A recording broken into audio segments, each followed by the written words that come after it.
Camy wants to talk about the gamut and music and the Masonic G. What we're talking about is the scale. The gamut, when you're talking Latin, it would be a good one to even pull up and go into it. The gamut is one of those fabulous words that is Latin and has Latin roots on it. And I believe it is the G on the Mason board. The reason I believe this is looking at it historically.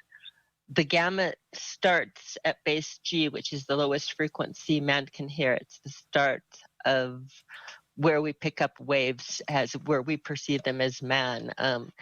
It then continues to run the whole wave spectrum, the gamma through the entire, some Baldini or Red take me through this, but through every color, every radiation, every microwave, every macro wave. The entire length of the electromagnetic radiation spectrum from, and all of those things are included. So as Camy just described, everything from sound waves is, again, air pressure, it's a different kind of wave, but it all happens within the same ether. But light, all the colors of light, all the radio waves, gamma waves, microwave, radiation, X-rays, all that happens within the electromagnetic spectrum. And from one end to the other is called the gamut.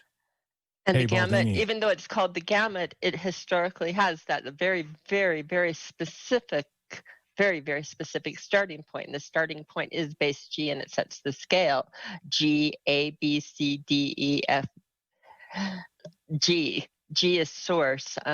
It's do, re, mi, fa, sol, la, ti, do, but G is source in here. It's source. If you put it on any of the scales for people that follow different things, you might see it as purple as a color on the rainbow. The rainbow starts at purple and ends at purple. It's your spectrum. It's your, so it's saying that you have a starting. Yeah. It's the full range, but it has that starting point. So in the beginning was the word, and the word was the full spectrum. It began where we start to hear it, and it runs through everything we see and feel. The alpha to omega, yeah. The alpha to omega. It's the gamut. And I believe that, again, everything on that Masonic tracing board, or that you can put the little pieces together, and when you put them together, it comes out pretty interesting. It's a list of instructions. And one of my favorite keys to play in, by the way.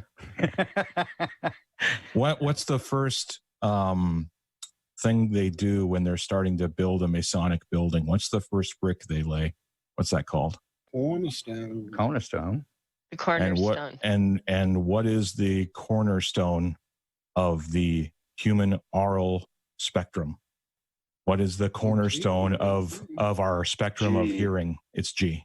It's got to be G. I see it as G, and I don't know. I haven't looked at it. In the way that if that's the foundation, if that is the lowest, the foundation. It's if that's the lowest, now think about it. The cornerstone is what? The lowest brick. The foundation, the cornerstone, G. What's really interesting is that many things, including the background radiation, the cosmic background radiation, is in B flat, and that would be a minor third from G. Which, okay, so is the music of the spheres actually a sad minor key now? Did it drop a half step? Right? It depends on context. It depends on context, Baldini. Yeah, because that those interval. Those are your subharmonics. Yeah, that's how you get your dodecahedron. Yeah. Right, because it would have gone from a major to a minor. Right, that's G minor. So you would just drop that one half step, and that's all it takes is to go from happy to sad. Right. Yeah, very, very interesting. And I find these things. Yeah, these things are fascinating. Like when people do chants, they naturally intonate to F. Like I always found that one fascinating because it's an odd key, and one that you don't find a lot of popular songs written in. A lot of popular songs are written either in the key of G. A lot of them are D, which is a perfect fifth from G. Some of them are A, which again is a perfect fifth away from the D, so you're following the circle of fifths. And then often again you'll come back to C. But F is a strange one, and yet when people do, for example, at basketball games, and when they'll mock somebody and go air ball, it's almost always a natural F. And then B flat is the fourth of an F. So these things are again fascinating to me. The F is like the chord they use to change it. Yeah, exactly. You can't always get what you want. It's always, you try sometimes. Right there is that F. Yep, exactly. And it's just, yeah. And it's a transitional. Yeah, it's a transitional sound. Will be your hex, your 6. I mean, your F is your 6 before your 7 G. because 7 and 1 or 7 and 0 whole, the whole in 7th heaven, that's all G. I mean, that's, they're both G, 0, 1, 2, 3, 4, 5, 6, 7, or you could count it 1 through 8. But where I'm curious in music is where they try to hex it, or like if you think in a colored, if you think of a rainbow and the 7 colors of the rainbow, and of course you repeat the 7 colors, you repeat the purple to get the 8, you'll notice that like in the LBGT rainbow, they hexed it. Hexing is something they do all of the time in spell casting. To hex something and change it from 7 to 6 is to cast a spell. To hex is in Latin, it means to cast a spell. Anytime you change the natural 7 scale, harmonic 7 scale to 6, you are casting a spell and hexing it. I think they do it in music, and I'm hoping Baldini will be able to be the person that can explain to me where they hex the music along the way, because I'm sure. 2 ways that they did it, and the first is they used to correspond musical values, or the tonic value, the frequency, with a color instead of the keys initially. And so I was just trying to find the exact reference for that, because I didn't. See, I don't remember. It goes back before even Baroque music, that they were music. They gave each chord a color, like the orange color or the blue. They should have quarters. They should. G is purple, A is red, and take it up the scale. They do have color. They should. Yeah. They come with colors. And then, so they did that, and then they did another thing called tempered tuning, because it's all based on the Pythagorean theorem. And usually, most early musical instruments, and we still do, like the guitar, for example, these are based on the vibration of a string that you either pluck or hammer. I see music in color, by the way. Yeah. So synesthesia, do you have kind of a general? General synesthesia. Some people taste colors or sounds. That's an interesting one. My wife has a little bit of synesthesia, so it's a fascinating thing. I can experience it by relaxing and sort of getting into the mind space, but it's not something that naturally appears that way. Although I do see sound in color. When I do audio, I can walk into a room, for example, to set it up to tune it, and I can see it in color, exactly where the sound is going to go and exactly what the vibrations are going to look like. But that is, years of experience doing it. But yeah, I can see it directly. But so yeah, the way that they hexed it, some of the biggest ways are to change it from a natural color frequency, again, to give it numerical values. I mean, of course, they vibrated a certain frequency. It's not even the color frequency. In other words, the scale runs. Base 10 is the lie. The scale runs an octave that overlaps. That's correct. That's how counting works. So that's correct. They would have had to change your count. Yeah. And in the Western musical paradigm, there are 12 semitones, and then with that, then it's 8. It's an octave. There are 8 notes in a scale based on 12 semitones, which allows you to get there. And then tempered tuning is something that allows you to kind of fudge a little bit, because again, when the strings to make I don't know that G string. There you go. And so if you've noticed, Me too. Yeah, so you notice when you're tuning a guitar, right, that G string is always a bitch, man. G and D, they want to drop out of tunes because it's not quite right. And so, in fact, for a guitar, there's a thing called Buzz Feiten, which does kind of tempered tuning for guitars like they do in piano. So the way they do it at a piano, for example, is they use 3 different strings, and they tune one a little sharp and one a little flat, and your ear kind of puts it together in the middle, and this allows it a little bit of cheating. It fudges a little bit, and so tempered tuning is the way that they kind of get around that, but because they're not using natural series. It's not a natural progressive series. I figured that out like naturally, because I do my D string a little flat and my G string a little sharp. Yeah, that's exactly what the Buzz Feiten system does. They change the nut on your guitar, and it's a physical thing. You can go to a luthier who does the work, but it's a specific system that does it by a specific amount. But that's exactly what it does. It bends one a little flat, one's a little sharp, but your ear puts it together. And so when you make a C chord, which is always a really trouble, the first position C comes off really strange and a little dissonant until you get this process down. Or if you do what you do, which is to tune it ever so slightly off, it resolves pretty nicely. So G chord and a C, a natural major C in the first position on guitar, comes out sounding really nice.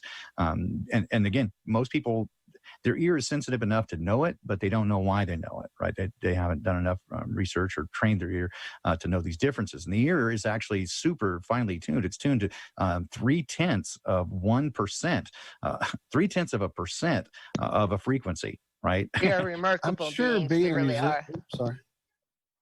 No, go ahead. I was just saying, I'm sure being a musician, you and Red have both seen the guitars that are, I don't know who makes them. I can't remember, but the frets look like lightning bolts in some places because they're all set up to be perfectly intonated. Yeah, I don't know if it's Gretsch or who does Is that who it was? I can't remember. Yeah, but the lightning bolts. But yeah, the intonation is a really, it's a big thing when you're setting up a guitar. And like I said, it's started about early 2000s, but a guy named Buzz Featon came up with a system for guitars to use kind of a tempered tuning for guitars, but without obviously using multiple strings. And one of the reasons, for example, that a 12-string guitar sounds good, right, is because they're using multiple, 2 strings for each one, and they do that same little trick, and so it gives a chorus sort of feel, makes it sound bigger and fuller. And on the lower strings, use an octave string, and then the rest of them are in unison. But so back to Camy's question about where did they fudge it or where did they hex it? So there are 2 areas. And then finally, the biggest one most recently is they took, again, the natural frequencies that we've always used, specifically what we call concert tuning. They took the A below middle C, or what we call A1, and they made that 440 hertz instead of 432. Bingo. And Bingo. So Yeah, okay. So again, they changed the harmonics. They changed the harmonics, exactly. Or the resonance. So all the resonant frequencies change, and so everything that vibrates with that, including the human body, changes because you resonate because of with that. it Yes. differently. So again, normally this is A, and that's 440 hertz, and that's A, and that's 880 hertz, and the A below it is 220, so it's half. And so this is the mathematical progression that it goes through. But when they changed it from 432 to 440, it went from creating, if you looked at it in cymatics, or whenever you vibrate material, it begins to show it becomes a cohesive pattern. 432 is a very beautiful flower pattern, and 440 is a broken up, dissonant thing. And what happens is, yeah, exactly. And psychologically, it creates tension. It creates tension within your mind rather than the natural release and harmony that you would get from the natural tones. So they have really, really fucked us.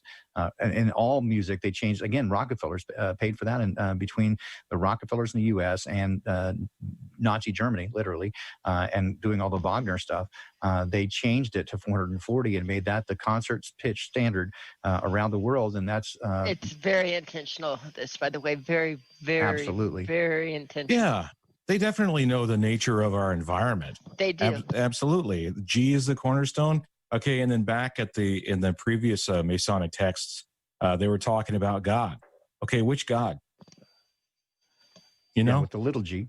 Yeah, not the Most High. We're talking about the adversary, and they're just always talking about God and the grand architect and everything. Yeah. Yeah, but it's the architect of their world. Their world. The material world, yeah. Exactly. And, this is something that Crow 777 talks about pretty frequently, right, is that this artificial construct, that they cannot be God of the natural world, and they didn't create it. But so they create an artificial world, right, so that they can be God of that. And this leads right into the idea of AI and transhumanism. Now, see, they are trying to, there is a God. I mean, there is what's funny is if you start modeling like the universe upwards and not look at the different effects by adding in the firmament, the magnetic field, and the optics, and looking down, you'll see that everything works like a magnifying glass. And when you look through the top and down, you see everything. Again, it's like looking through a big magnifying glass on there. That's the eye on the top. They have the things. I mean, I think they have a way around. They have a way around it, as they phrase it, a truck stop instead of St. Peter, a way through, to get through the gates. It's not St. Peter, not through the firmament. What they're doing is Evil. Yeah, it is evil. Again, even Jesus spoke directly about this, right? That anybody else is, is the enemy comes to rob, steal, and destroy, and he tries to circumvent going through the gate. Through the gate. What people don't understand, we live in a very real world. It's a real contract. These things exist, Yep. or at least in the way I see it. Well, there is, solid material, objective truths. These things are the pillars of our world, if you will. Although it may appear as a construct, to my view, because we were meant to be in tune with it and observe it in a particular way. And what's happened is from birth, right, when they put the silver nitrate in your eyes to supposedly stop conjunctivitis, but I think it blinds you. And they say that all children are born with blue eyes, but the silver is really what makes the eyes turn blue for a little bit. But it does blind you to being able to see further into the electromagnetic spectrum. Specifically, it's the very first thing that they do as soon as they cut the umbilical cord, right? Separate you from the placenta and do all that stuff they're not supposed to do. The very next thing that they do is to blind you from potentially seeing more than you should. But everything that they do thereafter is designed to blind you and to keep you from seeing too much. Right. And that's how I look at it. So that all of these things, all of these lies have been made to misdescribe the world we exist in. So we see it in a false reality, something that's not really real, and dismiss the truth as being false. Decades, you have decades and decades. I have decades of work. I have decades of work in all kinds of jumbled fashion. So if you can isolate on any topic, I do have decades of work. I'm pretty sure this is the slide to which Megsy was referring. Are we talking about the pillar? I think so. This is straight from the Masonic Is that Lodge. it, Megsy? Is this it? I'm getting confirmation that this You is said what it she was wants. beige. That's Said it was beige. I was just. I have a lot to talk about pillars. Anybody that knows me at all. Show description pictures where you. Yeah. I think she thought it was with music, but anybody that knows me at all will know I will talk with you hours and hours. Yeah, we'll come back to it. On pillars. Okay, that's one of the pillars. Do we have Joachim or Boaz there? Oh, the height of the pillar. Okay, yeah, these are instructions on making the pillars, and it's telling you exactly the scale to make it to. The pillars are very important. The pillars, bam. We'll try to get through some of these too with it not being so difficult. But Megsy, if you look, this is like a stretched out. It's not it's a distorted map. But if you look at the map, you'll notice there's a dipole or a pillar here. You have a dipole here. You have a quadrupole in the middle. You have what would have to be another dipole. It has to connect. It has to connect right. magnetically. If you look at, okay, so you would have a pillar here, a dipole pillar, a pillar here. You have a quadrupole in the middle. If we took us magnetically again, and we're going to do this quickly and see how we can go, but magnetically quadrupoles are really interesting. They have a lot of fabulous properties, what you would call magical properties. Amongst one of the things that they can do is they create something called a magnetic trap or a magnetic shield or a dome over a quadrupole field. They're really, really quite remarkable. They use them at CERN. You can, on quadrupoles itself, get lost and go down a rabbit hole and I did, all into itself without coming, out of it. But there are different ways you can create a quadrupole. One of the ways you can create a quadrupole is think of taking four magnets and doing a positive and negative, so have four pillars and just make them opposite of each other. Another way you can create a quadrupole is take two pillar magnets and lay them side by side. And again, reverse the positive, negative.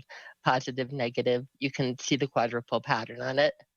Another way they do this, and this is how they do it in industry, is if you wrap coils correctly, you get what's called a Helmholtz coil or an anti-Helmholtz coil. What you looking at in the middle here is displayed as an anti-Helmholtz configuration. And anybody that's got a history in, I would say, electronics or that will know the power of a Helmholtz coil and what it can do. We'll take it further. What they don't tell you is there's another way to create that quadrupole. And how you would do that is, let's see if this is going to, sorry, we're going to share like this to get you to, if you take two pillars, two dipoles, and you position them correctly, you create counter space and a quadrupole in the center. It does it all on its own. These ones are positioned a little bit closer together. As you move them away, the shape of the quadrupole will move over in direction. It won't align as perfectly here. If you also on the ferrocells, I don't know what Ken Wheeler does, the magic thing that he won't tell us that he puts in his ferrocell, but he's remarkably well at photographing under a ferrocell. It's very, very hard to do. Zach, it's amazing to get these pictures. If you're going to see the rest of the outline of this pattern, you would see that it's going to actually create, it's off a screen here, you can't get it, it's off of where the hole is, but it creates a hexagon pattern around it, and kind of like what's drawn in on this map. So if you take the two pillars, Joachim and Boaz, and you position them correctly, the quadrupole will create itself in the middle. Pay attention on the Mason boards, and then the symbols are on the tarot cards and on the symbols. When you look at the world on a tarot card, you'll see it's somebody holding up two pillars and a picture of the world with the UN logo around it. It's placing the two pillars correctly because we live on a very physical realm. What you're looking at here, it's a very messy, let's see if I can, I've got to scroll down to get it in order to do it, but it's a very, going to take you back to that in the middle. What I did to get the turtle you were looking at is our WGS 84 data set is a flattened ellipsoid data set. They tell you flat out that it's not a globe, it's a flattened ellipsoid data set. So I took a flattened ellipsoid. Mine was named an ador bird. They're otherwise known as cuties, the little mandarin oranges. This one had a very thick, pliable skin. It was perfect for it. But I took a little flattened ellipsoid and I drew all of the longitude and the latitude lines on it, and I drew all the continents on it, and I marked in the major trade routes and the flying routes and that, because really all travel takes place on very specific channels, the same channels that the cables run under, and it's not too many areas actually. And I took that and then I peeled it from what you would call Antarctica on that. And the reason I did it from the bottom point is if you peel from the bottom and if you don't cut through any of the continents or anything, what you're doing is you're peeling out everything and keeping it in perfect time. You can't make a map or consider a map and move around the continents. We have a circling sun. Everything is in time, solar, noon. We covered that, even though they messed us up on it. And there are a couple of areas on the map that are definitely tweaked and need to be tweaked, but this will tell us. You can't just throw people out of time. They have to, you can't just move a continent willy-nilly anywhere. So by pulling it out that way, what it does is it keeps you in perfect time, and it keeps the integrity of all the longitude and the latitude lines. What it does when you open it up, which I won't show you my opened up oranges, my husband and Zach can attest to just how messy and gross they got. Oh, and it should be a beautiful world. How I did it here was I just printed out the northern hemisphere in size and the southern hemisphere in size, and I took the southern hemisphere and I cut it up in pieces. This has all of the pieces on the WGS 84 on it, not just a couple of them or anything. It's not missing anything. It's the world on there. If you open it up, what happens is oops. It lays out a bit like this. You have to, this is not an orange, you would have to heal the lines, but it keeps all of the longitude, latitude lines. Keep in mind when you heal them, they connect through here. It keeps them all intact and pretty much in time with a little bit of minor alteration on it. It also sets your battery on. I believe this is a cold piece of land, a hot piece of land in this, but what it really, really tells you is with the magnetic patterns, when I showed you in getting the outline, in order to pin or put pillars to stabilize it, your land, you have to have a big piece of land here in order to hold your magnetic pattern, just like you have at Antarctica here, the pole that you see on the map. You have another, let's go back to the magnetics if I can get you. You have the one that's off the map is over here, and land is very, very much required on it. So you have a pole here that you see, and this is where Antarctica, or where we, Scott Adamson base and some different ones, there's definitely a pole here. There's a dipole here. Your compasses are going to go wild. It's nuts. You have a counter space here. And if you run a wire or a boundary around here, you're going to have all of your compasses, of course, pointing into your counter space. But you have a dipole here off of the map. And your dipole off the map requires land to run the pattern. You also, if you were stabilizing the pattern,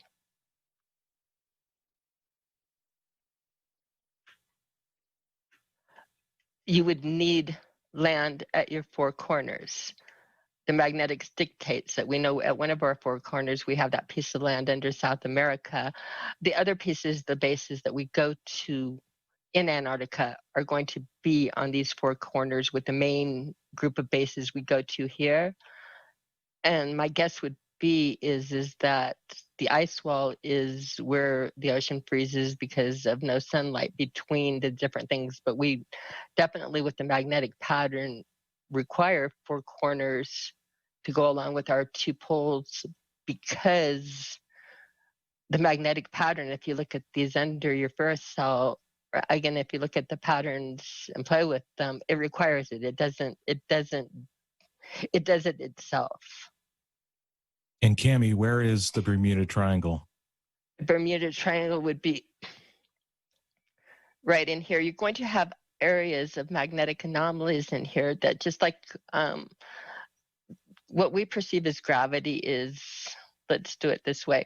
When we think of a toroidal field or everything, we just kind of think of it as this toroidal field spinning, but we're not looking at what a magnetic toroidal field produces. What it produces is it produces three parts of the field. It produces the ferromagnetic, the paramagnetic, and the diamagnetic. And until you stop and look and see what these things are doing, you're lost. So let's make it really easy. The ferromagnetic, that is the part that iron is attracted to. This is a static part of the field. This is what our declination map is. This would be if you took a magnet and you put a sheet of paper over it and you sprinkled iron filings and you get that pattern. That is your ferromagnetic. It is static. It is because it is magnetic attractive, and it is actually magnetic itself. When you look at stuff through a ferrocell, what you're picking up is you are picking up the ferromagnetic field. What would happen if you had a paracell and a diacell? What if you had a little something that you could look through and see what the paramagnetic action would be, or the diamagnetic action would be? I talked to some people that were very, very smart with this, because I actually was out hunting for paramagnetic fluid, which our most efficient paramagnetic fluid out there, by the way, the highest in parts per million, is ironically a byproduct. It's considered contamination from cars that have copper transmissions, and it's considered tainted motor oil or something like that. But I was looking at that. I talked to somebody. I didn't actually have to obtain it. They said it explained the paramagnetic is a rotating. This is our star field, or this is what we pick up with rotation. This is what we pick up with the fog, gyro, and the ether rotation. It is the paramagnetic field. The paramagnetic is not magnetic. It is not drawn to the ground, or that it is a rotating field. Think of it as more the free-flowing, the ether, the rotation of the field. Mm-hmm. I can't wait to hear what you think when you find out that you can actually manipulate the ether. You can. I understand. I see how you could. The diamagnetic is what we perceive as gravity. The diamagnetic is at a 90-degree. It is constant. It is also a dynamic field. It is in motion always, and it runs 90 degrees parallel to the dielectric inertial plane, except for the fact that ground magnetics, like magnetic mountains on ground and that, will and can throw local gravity or angles. So you can't have anomalies in it. Devil's Triangle is one of those anomalies. If you have a magnetic anomaly, gravity doesn't work. And so gravity might not, things could float up or down in that type of situation very easily. It's nothing more than a magnetic anomaly. And you can see and recreate magnetic anomalies in scale and see that you lose all gravity. So that area, if you were to pull the magnetics back up and see on the Devil's Triangle, we could do that. Oops, I just closed it. What do you have on the screen now? Did I close Turtle. out? No, turtle? still on the turtle. Yeah. You're still on the turtle. I don't have the turtle up on my screen. How do I change it? I closed the turtle. I'll be damned. Here, You turtle. see, Camy, Oh, here it is. I every time found it. think I am fumbling. You teach me new levels that I don't even know. So yeah, I don't know. There, you did it. Okay. You got it. So if you, the other thing about the poles and the turtle is if you take the two pillars and place them and create that little, the four corners and the quadrupole, the tree of life down the middle, if you take those and extrapolate it up and down, if you take our Earth's magnetics and see where our pole alignment is, I think that you'll see that one of them is Joachim, one of them is Boaz, which creates the tree of life, which creates the four corners of the world. I don't have the pillars on here. The reason it's different from a Sephiroth is if we get the pillars on, and I'm a very 3D person, if you place the pillars on correctly to create the pattern and you spin this in 3D, you'll get the Sephiroth view that they give you, showing where your realm here is either full or empty, where the firmament is here. These are just dynamics of spinning. They're spinning the Sephiroth and looking at and taking a snapshot at different angles. It's going to be empty from this angle with the pillars to the side, but if you run the pillars down the middle, you're going to have a spot there. That's why on your Sephiroth you'll see, that's the anomaly why the firmament is sometimes portrayed as empty and sometimes has what I would call a magnetic trap or a pillar on where the dots are. I'm of the view that microcosm of exactly this is within our bodies, in the in the tree of life in our bodies is depicted in the Temple of Solomon illustration. Yeah, here's real messy. Your seventh source, seventh heaven, your firmament, your terra, your hell taking you down through it. The colors, real messy. Yeah, I'm dyslexic. Yeah, right I'm a very dyslexic person. If the firmament, for people that are not familiar with like toys like I am, if the firmament really was, this is just me playing different things with it, if the firmament really was a vault of looking glass, it would function very much like that little hologram emitter that you see kids play with, that you put the frog down in and it makes the frog at the top.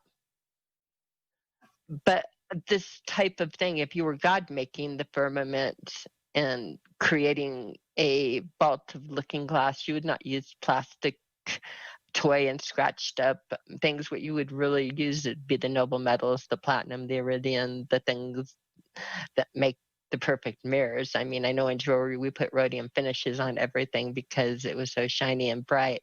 But when you do that, your power of colonization is off of the scale.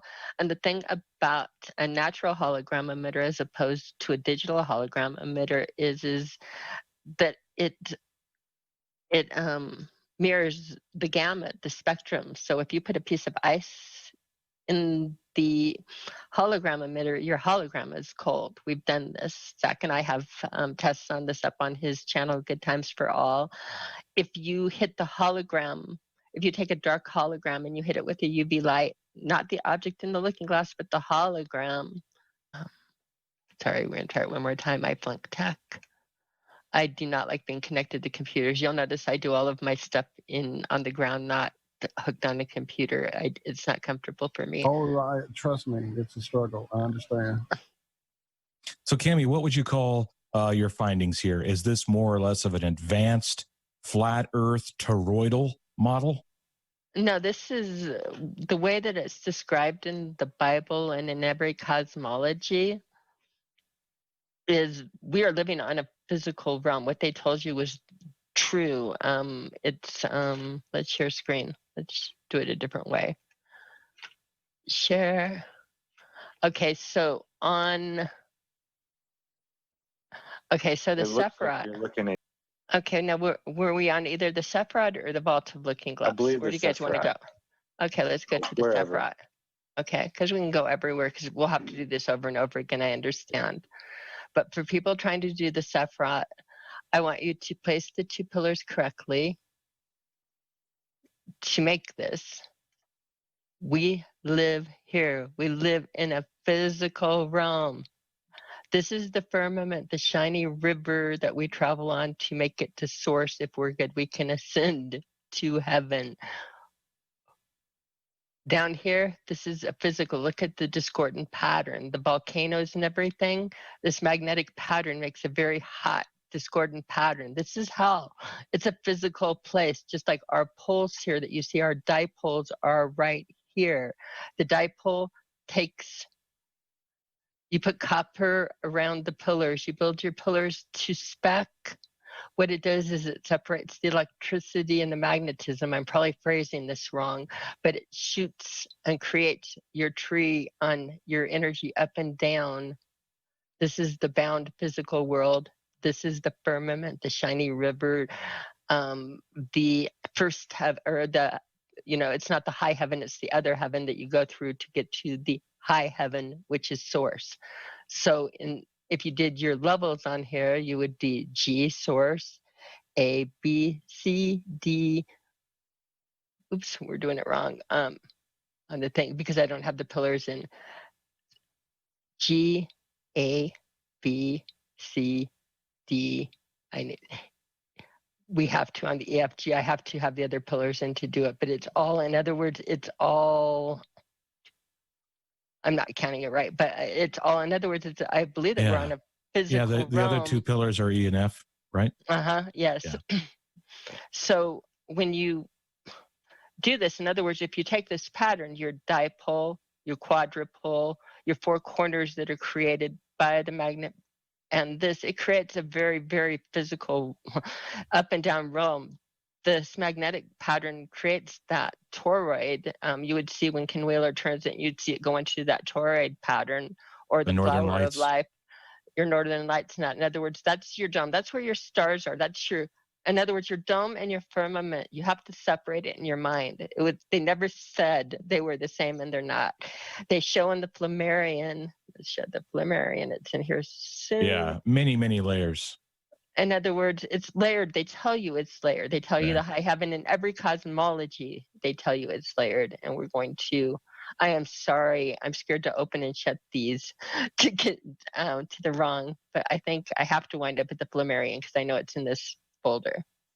This is playing with fluorescence and miroscopes and that. So the Flammarion tells you the stars are on the dome. You go to get out the dome. The black sun and the moon are in the firmament, and they hologram down, or they mirror down. The black sun ignites, and the thing it comes down as the sun and the moon. It does it in perfect phases. It tells you this, that when you look outside the dome into the firmament, in every cosmology, if I did a what folders can I get to from here? If I did any type of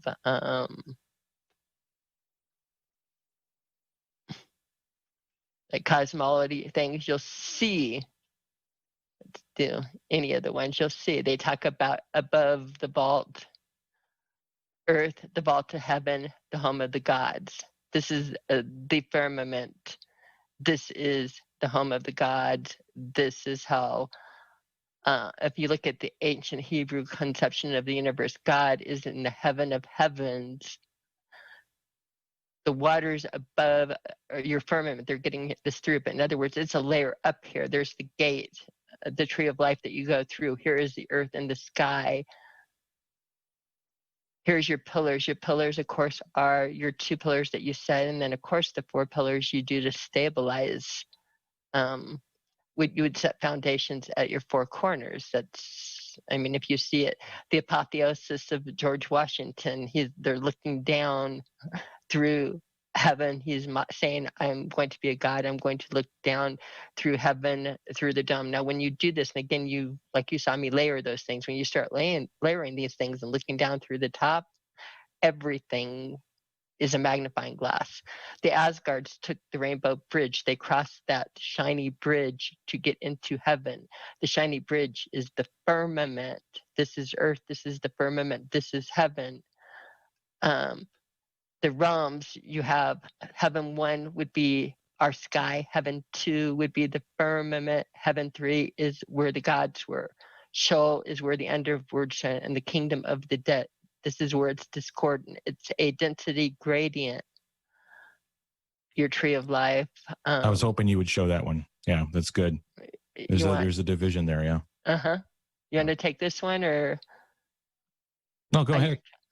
On your Celtic tree of life. I don't know where you're going with the division. I just know that it calls me. Back to Babylonian. You've got the division there. Oh, okay. Yeah. On every chambers of heaven, they're putting them across instead of up, but they know that they're supposed to be there. The stars are on the dome, and they're trying to do it. The sun and moon do project into the dome, but they are in the firmament. That's where God placed them. He placed the stars on the dome on a different time. Every cosmology, the elves, the elves, I mean, take it through the elves that crossed the shiny river. And remember, this stuff is all always referred to as like liquid. It is a shiny river. It is a vault of looking glass. It is always shiny, and it is this. If you take a vault of looking glass, we should pay attention. You get a hologram emitter. It's just what happens when you do that. That's what the little thing that you put the frog in the middle of the dish. If you take a vault of looking glass, it creates a natural hologram. And again, a full spectrum hologram. What's really fun about this, Red, is if you use two of the tops, now you have that little hologram emitter. And let's say instead of just having the hole that you drop the frog into, use 2 tops that both sides have holes. Because remember, you have your vortex running through the middle. Now, guess what happens when you hang something by a string down the middle? Mm-hmm. Or fill it with water and hang something by have it float in the middle? Right. Guess it projects, it makes the hologram as above, so below. Yeah. I'm talking, and I'm not shutting up, but again, on any of these things, this is what causes the lunar wave, but that's off topic. Inca, Norse, Hindu, Arabic, Navajo, we all show the same thing, and we all show the same thing: the dome, the firmament, and God. Hebrew one, the one at Egyptians. The bottom left, that shows a lot of the division there, and the plurality of the layers. Yes. And then Book of Enoch, I'm not going to cite the scripture directly, but I think it's about 2/3 of the way through the Book of Enoch. It describes the heavens and the firmament as lightning energy and walls of crystal. Yes. Yeah. So it's a shiny, that. And again, it's always in the Egyptians. They held up the dome of the stars, but then they had to, what did they have to do to get to heaven? They had to go through the stars and cross the river to get there. The same with the elves, the same with the Navajos, the same with, in other words, it's really, really in your face. We are programmed not to see it because of the fact that it's so Arabic. You can't go anywhere, Masonic, or you can't go anywhere and not find the same information. We're programmed to receive. Right. That's where my nickname comes in, Goddess Nut. Well, Camy, notice the plurality of all this. You've got multiple gods and you've got multiple firmaments, right? I mean, that's so important to me.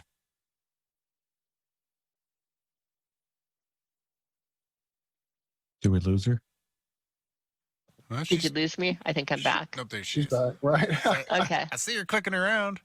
I'll get out of it. I was even No, you're going because you can get into so many different areas. The pyramids, if you place over the Sephiroth, the Great Pyramid, by the way, you'll notice that if you put like the main thing, the main chamber or whatever, across where our realm is, like where that little everything comes together on the Sephiroth, and you line it up, your descending passages and ascending passages are they mark your ways up and down through the. It just tells you how to get around the realm. They are maps. They're maps to reality. I mean, that's a whole other world to do the Egypt ones, but they had a lot of very good information.